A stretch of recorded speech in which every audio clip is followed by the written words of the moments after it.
Bollywood silver screen presenting day after tomorrow. कहानी की शुरुआत में ये दिखाया जाता है कि जैक हॉल अपने दो साथियों के साथ, जिनका नाम फ्रैंक और जेसन है, एटलांटिका में है। यहाँ पर चारों तरफ बर्फ ही बर्फ है और ये यहाँ पर बर्फ के सैंपल्स लेने के लिए आए हैं। और जब ये सैंपल्स ले रहे होते हैं तभी वहां पर बर्फ धंसना शुरू हो जाती है और इनकी ड्रिल मशीन वहां से हजारों फुट नीचे गिर जाती है। दरअसल यहाँ पर बर्फ की एक बहुत लंबी, गहरी और चौड़ी खाई बन चुकी है और अभी तक इन्होंने जो सैंपल्स लिए हैं वो बर्फ की खाई के उस तरफ है। जैक उस तरफ कूद जाता है और किसी तरह से वो अपनी जान पर खेल के उन सैंपल्स को ले आता है। इसके बाद जैक न्यू दिल्ली जाता है जहाँ पर यूएन की एक कॉन्फ्रेंस है और वो वहां पर ग्लोबल वार्मिंग के बारे में बताता है। वो कहता है कि अगर ग्लेशियर्स पिघल गए तो गर्मी का मौसम पूरी तरह से इस दुनिया से खत्म हो जाएगा। लेकिन यूएस वाइस प्रेसिडेंट बोलते हैं कि इस काम में अरबों खरबों रुपए का खर्चा है, इसकी कीमत कौन चुकाएगा। जैक बोलता है कि अगर हमने कुछ नहीं किया तो हमें और भी बड़ी कीमत चुकानी पड़ सकती है। बर्फीली चोटियां बहुत तेजी के साथ गायब हो रही हैं और जो आखिरी छोटा सा बर्फ का टुकड़ा टूटा था उसका साइज एक पूरे शहर के बराबर था।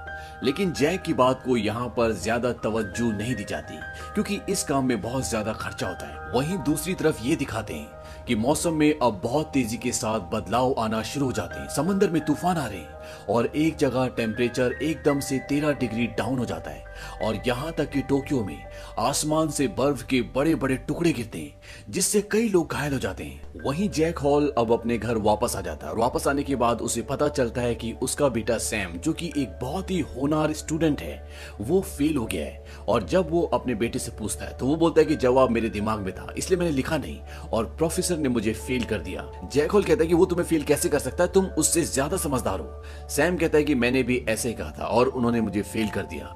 दरअसल सैम न्यूयॉर्क जा रहा होता है, वहां पर एक क्विज कॉन्टेस्ट होता है और इसीलिए वो अपने कॉलेज के कुछ दोस्तों के साथ वहां जा रहा है। और जब वो फ्लाइट पर होता है तो एक बहुत जोरदार तूफान आता है और ऐसा लगता है कि अब इनमें से कोई भी नहीं बचेगा। लेकिन कुछ ही देर बाद प्लेन स्टेबल हो जाता है और ये न्यूयॉर्क पहुंच जाते हैं। न्यूयॉर्क में बहुत ट्रैफिक होता है और ये अपनी गाड़ी से उतर जाते हैं और तभी सैम आसमान की तरफ देखता है। वहां पर हजारों पक्षी एक साथ उड़ते हुए कहीं जा रहे होते हैं। वो चिल्ला रहे होते हैं जैसे कोई बहुत बड़ी अनहोनी होने वाली है। वहीं दूसरी तरफ प्रोफेसर टेरी रेप्सन को दिखाया जाता है।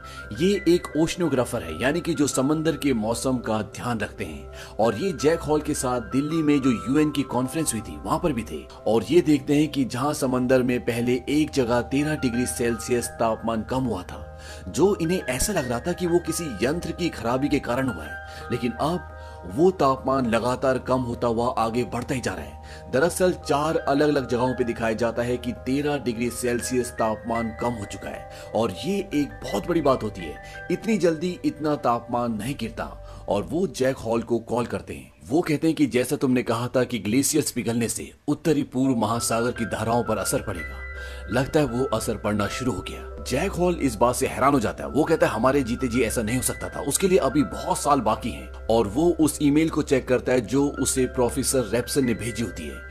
वो कहता है कि ऐसा पिछले 10,000 सालों में कभी नहीं हुआ। और इसके बाद मौसम विभाग ये जानकारी देता है कि 70 किलोमीटर प्रति घंटे की स्पीड से लॉस एंजलिस में हवाएं चल रही है और यहाँ पर एक बहुत बड़ा बवंडर आ सकता है। और ये दिखाया जाता है कि वहां पर जमीन से अपने आप ही कई बवंडर बनना शुरू हो जाते हैं और ये सिलसिला कई घंटों तक चलता रहता है। और जब तूफान बवंडर थमते हैं तो ये दिखाया जाता है कि पूरा लॉस एंजलिस शहर तबाह हो चुका है, बर्बाद हो चुका है और साथ ही साथ लॉस एंजलिस के लिए सभी फ्लाइट्स को कैंसिल कर दिया जाता है। और यहाँ पे अब एक बहुत बड़ी मीटिंग होती है। इस मीटिंग में मौसम विभाग के बहुत सारे लोग होते हैं और साथ ही साथ यहाँ पर यूएस सुरक्षा कमेटी के लोग और नासा के भी लोग होते हैं। जैक हॉल भी यहाँ पर होता है क्योंकि वो नासा के लिए काम करता है, लेकिन इनमें से किसी को भी इस मौसम के बदलाव की सही जानकारी नहीं होती। तभी जैक बोलता है कि क्या आपने उत्तर अंध महासागर की धाराओं पर ध्यान दिया। वो बताता है कल रात को मुझे प्रोफेसर रेप्सन का कॉल आया था और उनके मुताबिक धाराएं बदल गई हैं। तभी एक आदमी बोलता है ये कैसे हो सकता है। जैक बताता है कि इन धाराओं का संतुलन नमक के पानी से और मीठे पानी से होता है और ग्लेशियर पिघलने की वजह से कितना पानी समंदर में गया है इसका आप अंदाजा भी नहीं लगा सकते। और मुझे ऐसा लगता है कि समंदर से नमक का पानी कम हो रहा है और आप अंदाजा भी नहीं लगा सकते कि इससे मौसम कितना बदतर हो सकता है। वो इन्हें ये भी बताता है कि प्रोफेसर रेप्सन के केंद्र के पास कुछ जानकारी है और वो चाहते हैं कि मैं अपने प्राचीन यंत्र में उस जानकारी को डालकर आगे के मौसम की जानकारी को प्राप्त कर सकूं, जिस तरह से उसने पिछली बार अनुमान लगाया था। लेकिन पिछली बार जैक ने जो अनुमान लगाया था उसके अनुमान के हिसाब से ये सब 100 सालों बाद होना चाहिए था, लेकिन ये बहुत जल्दी हो गया। लेकिन उसका अनुमान बिल्कुल ठीक था, पर यहाँ पर जैक की बात को ज्यादा तवज्जो नहीं दी जाती। उन्हें लगता है ये सिर्फ एक थ्योरी है, लेकिन यहाँ पर कुछ लोग होते हैं जो जैक का साथ देने के लिए तैयार हो जाते हैं और ये सब इस पर शोध करते हैं और इन्हें ये पता चलता है कि आने वाले 8 से 10 हफ्तों में मौसम पूरी तरह से बदल जाएगा, जान माल की बहुत हानि होगी। और इसीलिए जैक वाइस प्रेसिडेंट के पास जाता है और वो उसे बताता है कि मेरे बनाए हुए मॉडल से मुझे ये पता चला है कि 8 से 10 हफ्तों में बहुत तबाही होने वाली है। लेकिन वाइस प्रेसिडेंट कहते हैं कि तुमने दिल्ली में यूएन की बैठक में कहा था कि ऐसा 100 सालों तक नहीं हो सकता। जैक बोलता है कि मैं गलत था, हमें शहरों को खाली करवाना चाहिए। वाइस प्रेसिडेंट बोलते हैं कि शायद तुम इस बार भी गलत हो, हम शहरों को खाली नहीं करवा सकते, और वो वहां से चले जाते हैं। वहीं दूसरी तरफ ये दिखाया जाता है कि ब्रिटिश रॉयल फैमिली 3 हेलीकॉप्टर्स में कहीं जा रही होती है और रास्ते में बहुत सारे बादल होते हैं। वहां टेम्परेचर लगातार गिरना शुरू हो जाता है और टेम्परेचर इतना डाउन हो जाता है कि हेलीकॉप्टर हवा में ही जम जाते हैं और वो आसमान से नीचे गिर जाते हैं और ब्रिटिश रॉयल फैमिली पूरी की पूरी बर्फ में दफन हो जाती है। वहीं दूसरी तरफ न्यूयॉर्क के मैनहट्टन शहर में, जहां पर जैक का बेटा सैम होता है, वहां पर बारिश होना शुरू हो जाती है और पानी जमीन से भी आना शुरू हो जाता है। और तभी वहां पर एक बहुत बड़ी सुनामी आती है और उस सुनामी में पूरे मैनहट्टन शहर में पानी पानी हो जाता है। वहां पे सड़कों पर पानी आ चुका है, लोग अपनी जान बचाकर भाग रहे होते हैं।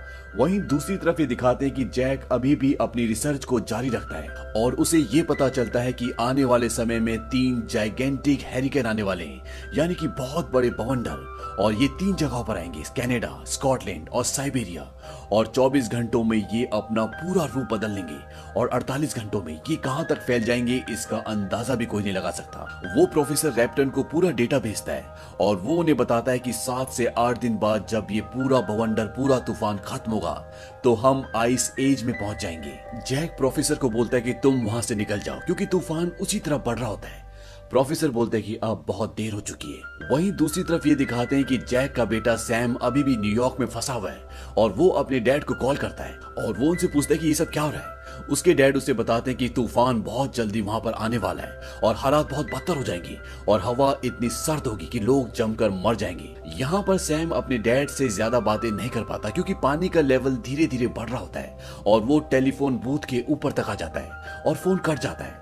अब जैक अपने बेटे को लेने के लिए न्यूयॉर्क जाना चाहता है, लेकिन उसका साथी बोलता है कि तुम वहां मत जाओ, अगर तुम वहां गए तो तुम कभी भी वापस नहीं आ पाओगे। जैक बोलता है कि मैं पहले भी कई बार बर्फीली जगहों पर जा चुका हूँ। उसका दोस्त बोलता है कि ये वैसी जगह नहीं होगी। उसकी पत्नी भी वहां पर होती है। जैक अपनी पत्नी से कहता है कि मुझे मत रोकना और जैक अपने बेटे को बचाने के लिए न्यूयॉर्क निकलने की तैयारी करता है। तभी वहां पर उसका सीनियर आता है और वो कहता है कि तुम्हें ये सारी बातें प्रशासन को समझानी होगी।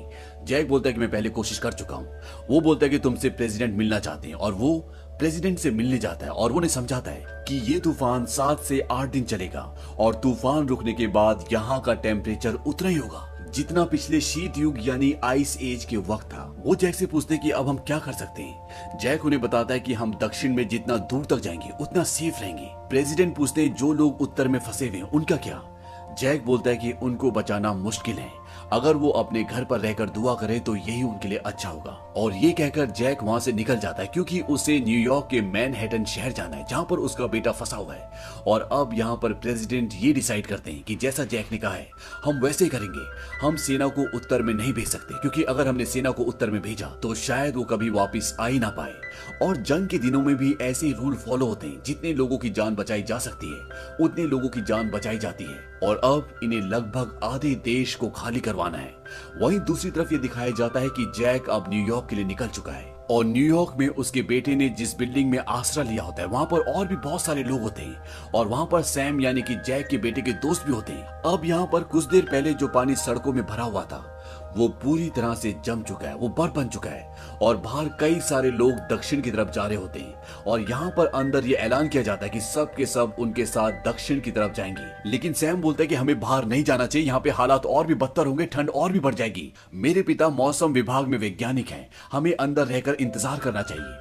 लेकिन सैम की बात को कोई नहीं मानता। वो कहते हैं कि हम यहाँ पर भूख से ठंड से मर जाएंगे और वो सब के सब वहां से निकलना शुरू करते हैं। लेकिन सैम और उसके कुछ दोस्त यहाँ पर रुक जाते हैं। सैम के डैड ने उसे कहा था कि वो उसे यहाँ पर लेने के लिए आएंगे।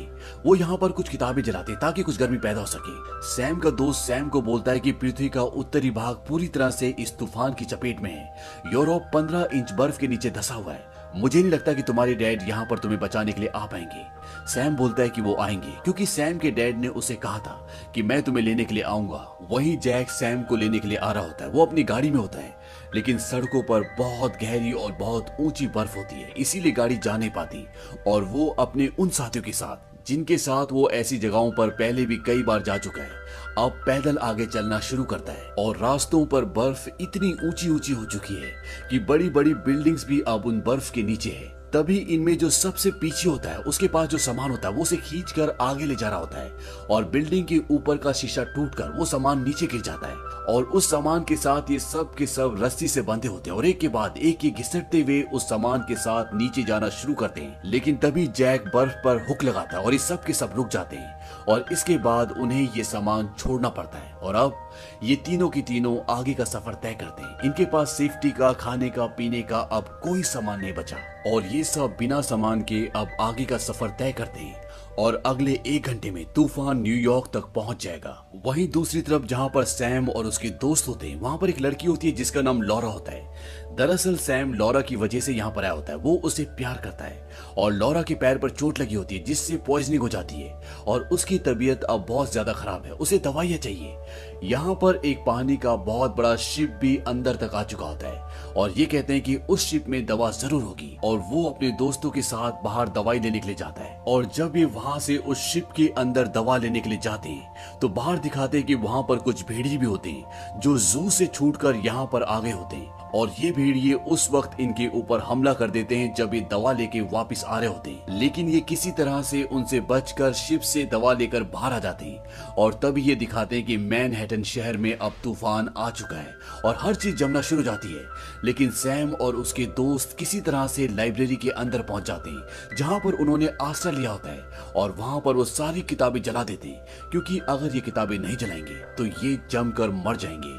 वहीं दूसरी तरफ सैम के पिता जैक अपने दोस्त के साथ आ रहे होते हैं। वहां पर भी हर चीज जमना शुरू हो जाती है और वो भी एक जगह पर शेल्टर ले लेते हैं और जब तूफान वहां से गुजर जाता है तो वो उस लाइब्रेरी की तरफ निकल पड़ते हैं जहां पर उनका बेटा सैम है और वो रास्ते में ये भी देखते हैं कि वो सभी लोग पूरी तरह से बर्फ में जमकर मर चुके होते हैं जो लाइब्रेरी से निकलकर आगे का सफर तय कर रहे थे।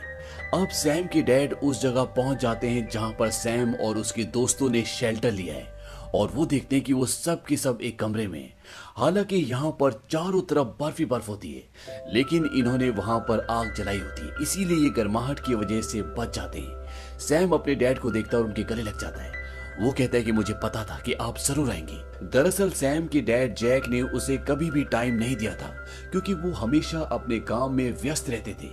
लेकिन अब सैम के सारे गिले, सारे शिकवे खत्म हो चुके क्योंकि उसके डैड अपनी जान पर खेलकर उसे बचाने के लिए यहाँ पर आए। और अब जबकि तूफान थम चुका है तो यहाँ पर हेलीकॉप्टर आते हैं और जैक, उसके बेटे सैम और उसके दोस्तों को सबको बचा लिया जाता है।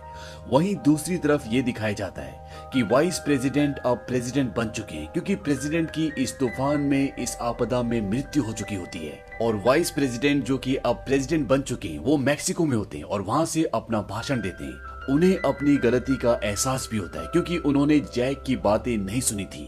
वो कहते हैं कि हम प्रकृति के साथ छेड़छाड़ करेंगे और प्रकृति हमें उसकी सजा नहीं देगी, ऐसा हो ही नहीं सकता। प्रकृति ने हमें दिखा दिया है कि हम उसके सामने कुछ भी नहीं है और अब इंसानियत पूरी तरह से बदल चुकी है। जिन देशों को हम कमजोर मानते थे उन्होंने इस मुश्किल की घड़ी में हमारा साथ दिया, हमें आसरा दिया और मैं ये बात कभी नहीं भूलूंगा। और इसी के साथ ये फिल्म, ये कहानी यहीं पर खत्म हो जाती है। दरअसल इस कहानी से लेखक दुनिया को ये समझाना चाहता है कि ग्लोबल वार्मिंग कितनी खतरनाक हो सकती है। अगर हम नेचर को डिस्टर्ब करेंगे तो इसका फल हमें भविष्य में भुगतना पड़ेगा। और इसमें यह भी दिखाया जाता है कि इंसान की नेचर के सामने कोई औकात नहीं है। अगर नेचर अपने आप में आ जाए तो पल भर में पूरी इंसानियत का खात्मा हो सकता है। ये फिल्म सन 2004 में रिलीज हुई थी और IMDb पर इसकी रेटिंग है 6.4। इस फिल्म का बजट था $125 मिलियन और बॉक्स ऑफिस पर इसने कमाई की थी $553 मिलियन की। उम्मीद करते हैं कि ये कहानी आपको पसंद आई होगी।